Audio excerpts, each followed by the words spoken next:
বিশ্বনবী লম্বা সময় দাঁড়িয়ে তাহাজ্জুদ পড়তেন। তাহাজ্জুদ পড়লে আপনার মর্যাদা বাড়ায় দিবে কে?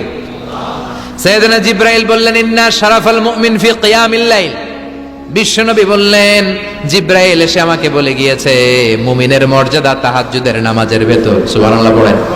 তাহাজ্জুদের নামাজ পড়লে মর্যাদা বাড়ায় দেয় কে? 2 নাম্বার, কুরবাতুন ইলাল্লাহ। তাহাজ্জুদের নামাজ পড়লে আল্লাহর সাথে নৈকট্য বাড়িয়ে দেয় কে? আল্লাহর সাথে কানেক্টিভিটি আপনার বেড়ে যাবে।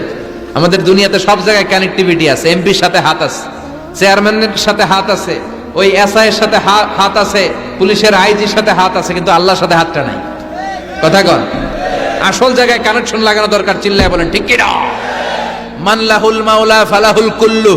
যে ব্যক্তি আল্লাহর হয়ে যায়, গোটা বিশ্ব তার হয়ে যায়। যে সব জায়গায় যে ধর্ণা দেয়, আল্লাহর কাছে ধর্ণা দেয় না, তার কোনো মর্যাদা নাই। আর যে ব্যক্তি সব দিক থেকে মুখ ফিরিয়ে আল্লাহর কাছে যায়, গোটা বিশ্বের সবাই তার দিকে তাকিয়ে থাকে।